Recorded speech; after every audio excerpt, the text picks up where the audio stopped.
इससे पहले वाले वीडियो में जस्ट हम कुछ ही समय पहले मतलब बताए हैं, जो मैं बोला हूँ सबसे पहले कि वो लंबा वीडियो चला जाएगा, लगभग 45 मिनट का वीडियो हो गया।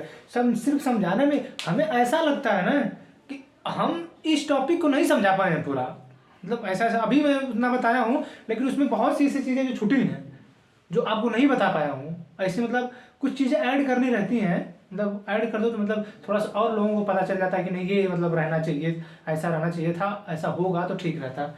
तो हम 1998 तक आपको बताए थे और बोला था मैं कि जो कॉलेजियम सिस्टम है जिस पर विवाद चल रहा है, ये कानून मंत्री जो है ना किरण रिजिजू जी, वो है ना, यहाँ पे देखिए, देख लीजिए, है ना चौथा स्तर पे। सोच लीजिए कहाँ इतना परेशान है मंत्री जी, ये जेसी में यही आएंगे, ठीक है। अब बताएंगे बाद में।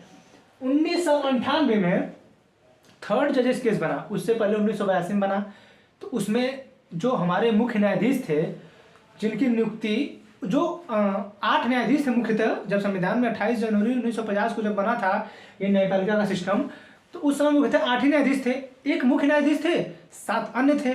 तो उनकी भी नियुक्ति जो थी वरिष्ठता के आधार पर ही थी, वरिष्ठता के आधार पर ही थी उनकी नियुक्ति।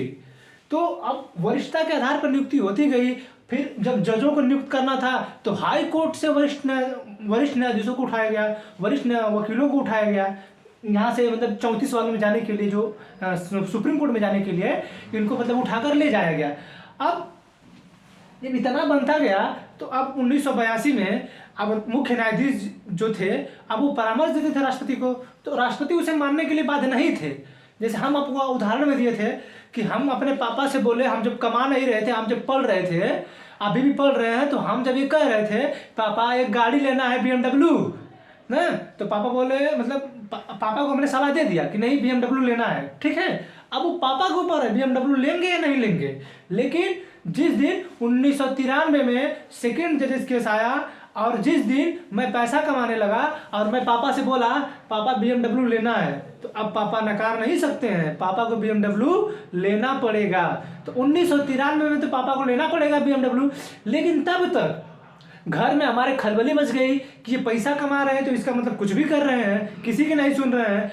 अब हुआ सिस्टम है कि तुम भी पैसा थोड़ा कमा रहे हो, हम भी कमा रहे हैं। जैसे मेरा भाई वो कहेगा कि हम भी पैसा कमा रहे हैं, पापा कहेंगे हम भी तो कुछ कमा ही रहे हैं, हाँ, मम्मी भी कहेंगे हम घर का काम कर रहे हैं। तो अब ये जो लोग थे, ये लोग अब उसमें के जो जज थे सुप्रीम कोर्ट के, वो लोग बोलने लगे कि सिर्फ अब मुख्य न्यायाधीश के कहने पर ही कैसे नियुक्ति हो जाएगी, सिर्फ अकेले ही नियुक्ति कैसे कर देंगे। इसका मतलब कि वो अपने लड़की की नियुक्ति कर सकते हैं, अपने लड़के की नियुक्ति कर सकते हैं, लड़की का जो हस्बैंड है उनका जो दामाद लगेगा उसकी नियुक्ति कर सकते हैं, मतलब चाचा के लड़के के, भतीजा भाई भतीजावाद, यही सिस्टम था, चल रहा था ना। इसी पे मतलब ये कॉलेजियम का जो सिस्टम खड़ा हुआ है, यही भाई भतीजावाद को लेकर ही सिस्टम पे अड़ा है केंद्र सरकार और न्यायपालिका में। यही सिस्टम है कि आप अपनी लड़की को मतलब वहाँ पे कर सकते हैं, न्यायाधीश बना सकते हैं, ये भी तो सिस्टम खड़ा हो सकता है ना, हाँ। तो अब जो है, अब इसमें अब क्या हुआ कि अब वो तो बोल दिया कि नहीं, अभी जो 4 न्यायाधीश हैं, मतलब उसमें जो जितने भी न्यायाधीश थे उन्होंने बोला कि नहीं मुख्य न्यायाधीश जी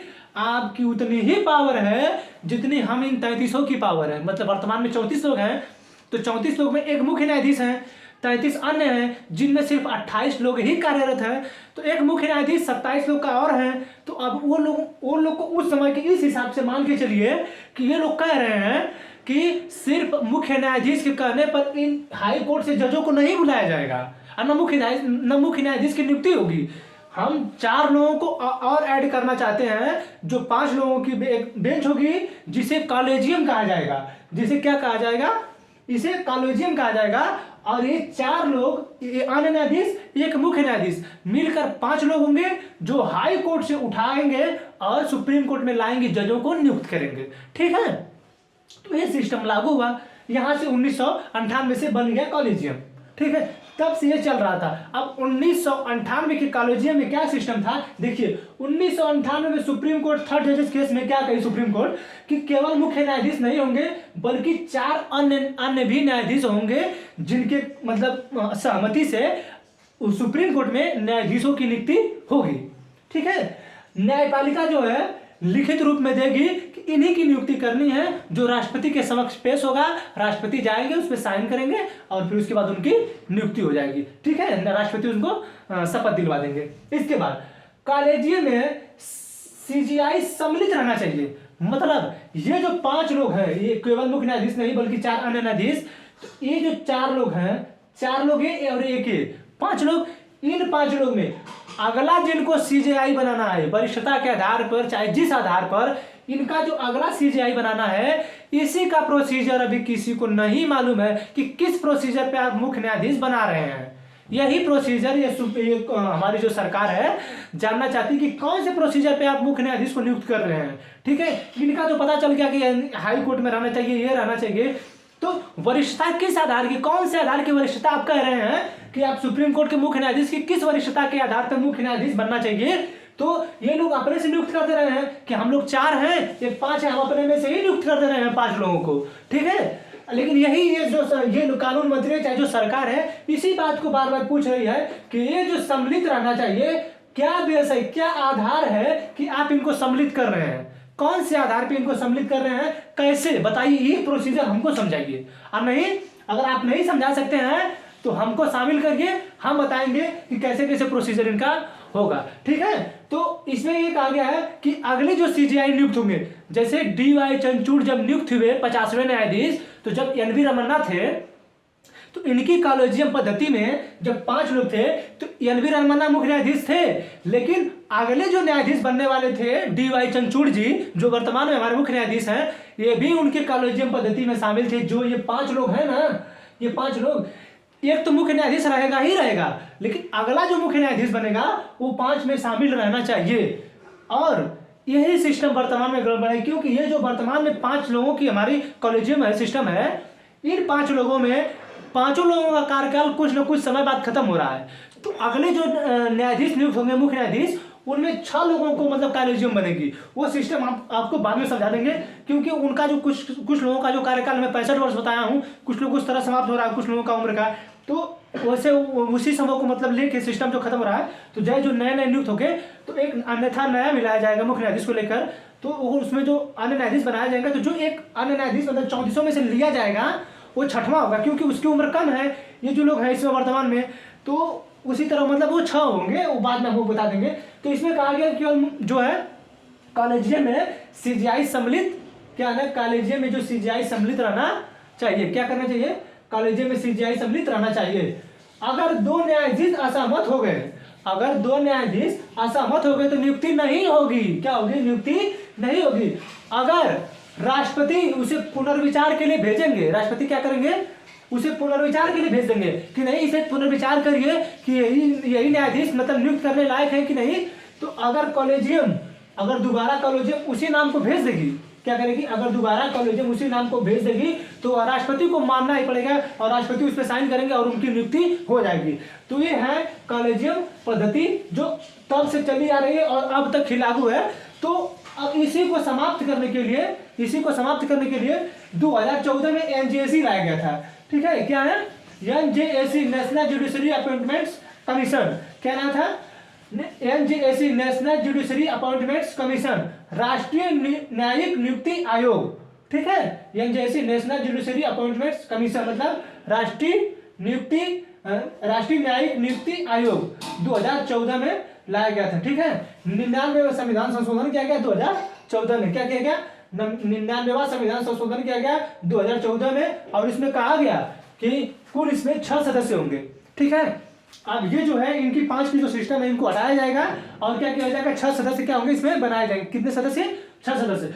अब इसमें जो ये संशोधन हुआ तो 124 जो है न्यायाधीशों की नियुक्ति का सिस्टम जो है वो बनाएगा। तो 124 ए में संशोधन हुआ, 124 बी में, 124 सी में, मतलब 124 ए को संशोधित करके उसमें 124 ए, 124 बी, 124 सी जोड़ा गया था 99वां संविधान संशोधन करके। ठीक है, तो 124 ए में ही कहा गया है, 124 बी, 124 सी तो उनके कार्य और सिस्टम को लेकर मतलब कार्य को लेकर ये बताया गया है, लेकिन 124 ए में जो नियुक्ति है उसी को लेकर बताया गया है। ठीक है, तो इसमें ये कहा गया है सुप्रीम कोर्ट के 124 में यह बताया गया कि कौन कौन लोग होंगे जो जिनकी नियुक्ति मतलब करते समय न्यायाधीश की नियुक्ति, अच्छा न्यायाधीश की नियुक्ति करते समय कौन कौन से लोग होंगे। एनजेसी जो सिस्टम है इस सिस्टम को मैं बता रहा हूँ, एनजेसी में कौन कौन लोग होंगे जिसके तहत, एनजेसी के तहत मुख्य न्यायाधीश या सुप्रीम कोर्ट के अन्य न्यायाधीशों की नियुक्ति होगी। एनजेसी के तहत जो 2014 में सरकार लाई थी।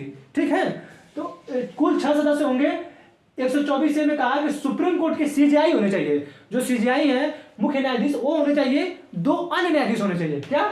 2 अन्य न्यायाधीश होने चाहिए। ठीक है, इसके बाद अब 2 ये हो गए और 1 सुप्रीम कोर्ट के न्यायाधीश हो गए, मुख्य न्यायाधीश, और 2 अन्य न्यायाधीश हो गए, तो 3 लोग हो गए। चौथा आदमी है कानून मंत्री। और कानून मंत्री कौन है इस समय? किरण रिजिजू जी। कौन है? किरण रिजिजू जी है ना कानून मंत्री। अब यही बार बार बोल रहे हैं कि हमको प्रक्रिया समझाइए, ये प्रक्रिया सही थी, हमको समझाइए। अब देखिए, अब किरण रिजिजू तो बोल रहे हैं कि कानून मंत्री है, ठीक है, ये किसके आदमी है? ये किसके आदमी है? सरकार के। इसका मतलब सरकार का हस्तक्षेप अब तो शुरू हो गया। कैसे? चौथे जो मंत्री हैं, अब इसमें तो सरकार का हस्तक्षेप रहता तो दिक्कत होती कि नहीं? इसमें तो कहीं सरकार का हस्तक्षेप नहीं है, सिर्फ राष्ट्रपति है, वो राष्ट्रपति नाम मात्र है, सिर्फ उनको करना ही करना है। ठीक है, लेकिन 124 में ये जो है चौथे मंत्री हैं कानून मंत्री जी, अब तो सरकार का हस्तक्षेप हो गया। ठीक है, और सुनिए, शेष 2 सदस्य प्रख्यात कानूनविद होने चाहिए। क्या होने चाहिए? शेष 2 सदस्य प्रख्यात कानूनविद होने चाहिए। आप सोचिए, ये जो 2 लोग हैं ना, ये जो 2 लोग हैं, इन 2 को चुनने के लिए एक 3 सदस्यीय कमेटी बैठाई जाएगी। 3 कमेटी होगी, जो समिति बनेगी, उसमें कौन कौन होगा? अब ये जो है शेष 2 सदस्य प्रख्यात कानूनविद हो गए, जो कानूनविद हो गए उनको कैसे नियुक्त किया जाएगा? ये तो छोड़िए, ये लोग तो पहले ही हो गए, सुप्रीम कोर्ट के सीजेआई और 2 अन्य न्यायाधीश से पहले हो गए 3 लोग, एक चौथे कानून मंत्री हो गए, 4 लोग हो गए। अब ये 2 लोग हैं, जिसमें 6 लोग हैं, तो 4 लोग हो ही गए, 2 ही लोग बचे हैं। अब इन दोनों की नियुक्ति कैसे होगी? क्योंकि ये कानूनविद है, ये तो अभी उसमें है नहीं। तो अब इन दो को चुनने के लिए एक 3 सदस्यीय पीठ बनेगी, जिसमें जिस पीठ में, जिस समिति में सीजेआई होंगे, चीफ जस्टिस ऑफ इंडिया, मतलब मुख्य न्यायाधीश होंगे, प्रधानमंत्री जी होंगे, लोकसभा में विपक्ष का नेता होगा। विपक्ष का नेता देखिए, मतलब कितने अच्छे तरीके से विपक्ष के नेता को लाए हैं लोग, और कितनी बारीकी से हटा देंगे, देखिएगा। इन 2 को चुनने के लिए एक 3 सदस्यीय पीठ बनेगी, जिसमें सीजेआई होंगे, पीएम होंगे, लोकसभा विपक्ष के नेता होंगे। किसको? इन 2 को चुनने के लिए, ना कि सीजेआई को चुनने के लिए, चाहे अन्य न्यायाधीश को चुनने के लिए, इन 2 को चुनने के लिए केवल लोकसभा के विपक्ष के नेता की जरूरत होगी। इसका मतलब ये सोचिए, कानून मंत्री जी तो हो ही गए, इसमें शेष 2 में से सिर्फ एक को ही, इसमें देखो, इन 2 में से एक SC ST या महिला होना चाहिए। ठीक है, अब SC ST महिला होना चाहिए और दूसरा एक अन्य होना चाहिए। ठीक है, तो आप सोचिए कि लोकसभा विपक्ष का नेता क्या कर रहा है? इन्हीं 2 प्रख्यात कानूनविद को ही चुनेगा ना, उसकी तो इस सुप्रीम कोर्ट में चल नहीं पाएगी। इसका मतलब कि सरकार का हस्तक्षेप तो अब अच्छी तरह हो गया कि नहीं? और सुनिए, चौथा जो मंत्री है कानून मंत्री जी, ई और हाई, शेष 2 सदस्य प्रख्यात कानूनविद है, इसमें का एक, ई कानून मंत्री जी एक, और इसमें से एक, 2 लोग, 6 में से कोई 2 मना कर देंगे तो नियुक्ति नहीं होगी। अब सोचिए, कानून मंत्री जी और इसमें से जो सरकार है, अब सरकार जिनको नियुक्त कर रही है उनको अपने पक्ष में लाने में कितना समय लगेगा? थोड़ा सा समय लगेगा। कानून मंत्री उसी के हैं। अब सोचिए कि ये 2 लोग मना कर देंगे तो न्यायाधीश कैसे नियुक्त होगा? आप बताइए। अब ये तो सरकार अपने मन से करेगी कि नहीं? अभी बता दीजिए। अगर मान लीजिए ये लोग तैयार हो गए, 3 लोग, ठीक है, इसमें का एक व्यक्ति उनके साइड हो गया, इनके साइड हो गया कि नहीं, अब होना ही होना है। अब बताइए, चौथा जो कानून मंत्री हैं, एक लोग ई, और का इसमें से एक लोग को अपने तरफ नहीं कर पाएंगे, 2 लोग को कर लेंगे कि नहीं? तो 2 लोग को कर लेंगे। इसमें लिखा गया है कि 6 में से कोई 2 मना कर देंगे तो नियुक्ति नहीं होगी। इसका मतलब कि न्यायपालिका अभी किसके हाथ में आ गई? सरकार के हाथ में न्यायपालिका आ गई। समझाया कि नहीं? कैसे समझाए? एनजेसी कैसे गलत थी? सरकार कहती है हमारा हस्तक्षेप नहीं होगा, सिर्फ हम आपकी नियुक्ति के लिए आएंगे, लेकिन अगर सरकार अपने हाथ में न्यायालय को लेना चाहेगी तो कितने आराम से करेगी। और मान लीजिए कि अब जैसे अब इसी समय 6 लोगों की जरूरत है, 6 लोगों की यहाँ पे जरूरत पड़ेगी, क्योंकि वर्तमान में जो 5 लोग कॉलेजियम में हैं, इसमें से लोग रिटायर होने वाले हैं, तो इसमें 6 लोगों की समिति बनेगी। बाई मिस्टेक अगर एनजेसी लागू रहता और इन लोगों को लागू करना रहता, तो ये लोग अपने मन से किसी को लागू करते, किसी को लाते, और 6वां व्यक्ति वही होता जो इनका आदमी होता। 6वां व्यक्ति वही था जो मुख्य न्यायाधीश बनता, वो इन्हीं लोगों का आदमी होता। समझ में आ रहा है कि नहीं? पूरे ध्यान से तरीका से समझिए कि कितने मतलब प्यार से ये लोग लाए थे इसको। तो सुप्रीम कोर्ट के जो जज हैं इतने मूर्ख तो है नहीं कि आप मतलब कुछ भी कर देंगे। आप कौन सा कानून ला रहे हैं, कब ला दे रहे हैं, कुछ पता ही नहीं चल रहा है किसी को नहीं। जब मन करा तब कानून ला दे रहे हैं, जब मन करे विधेयक पेश हो जा रहा है। इसका मतलब ये थोड़ा क्या आपके मन का चलने लगेगा। यही सिस्टम है कि इसको 2015 में एनजेसी को सुप्रीम कोर्ट ने रद्द कर दिया। क्यों रद्द कर दिया समझ में आया? इसीलिए रद्द कर दिया कि चौथा जो है आदमी है वो सरकार का आदमी है, और इसमें से हाई जो है 2 लोग हैं, इनको भी सरकार अपने पक्ष में कर लेगी। समझ रहे हैं? भले इन 3 लोगों को ना कर पाए लेकिन इन 2 को कर लेगी। तो नीचे क्या लिखा गया है कि 6 में से 2 लोग कोई मना कर देगा तो नहीं होगा। तो अब तो 2 लोग मना कर देंगे तो नियुक्ति नहीं होगी। तो मतलब इसका मतलब ऐसा भी तो हो सकता है कि ये लोग भी जिनको ये चाहे मना कर देना हो, ऐसा भी तो हो सकता है ना। लेकिन अब ये जब चाहेंगे तो अपने मन से कर सकते हैं कि नहीं? ऐसा नहीं कि सिर्फ सरकार अपने मन से कर सकती है, ऐसा भी तो हो सकता है कि सुप्रीम कोर्ट के आदेश पर नहीं कर दे कि अपने मन से कर रहे हैं, ऐसा भी तो हो सकता है ना। ऐसा भी तो हो सकता है। लेकिन होता यह है कि जो बहुमत में रहता है उसका शासन चलता है, पता है कि नहीं? तो उसी सिस्टम को लेकर जो है सुप्रीम कोर्ट ने इसको क्या की, खत्म कर दी। ऐसा नहीं मैं सुप्रीम कोर्ट को सही बोल रहा हूँ, सुप्रीम कोर्ट भी सही नहीं है। भाई भतीजावाद तो खूब चल रहा है सुप्रीम कोर्ट में, लेकिन ये है कि एक जो स्वतंत्रता बचे न्यायपालिका की ना, कि उसको दबा ना पाए ये लोग, वही सिस्टम सिर्फ बचा है। लेकिन भाई भतीजावाद तो खूब कूट कूट के भरा है। सुप्रीम कोर्ट हो चाहे हाई कोर्ट हो, कहीं भी हो, खूब कूट कूट के भरा, कुछ में कोई बात नहीं है, खूब भरा। 4000 परिवार है जो पूरा न्यायाधीश जो भी बनना, जज कलेक्टर जो भी बनना होता है वही लोग बनते हैं।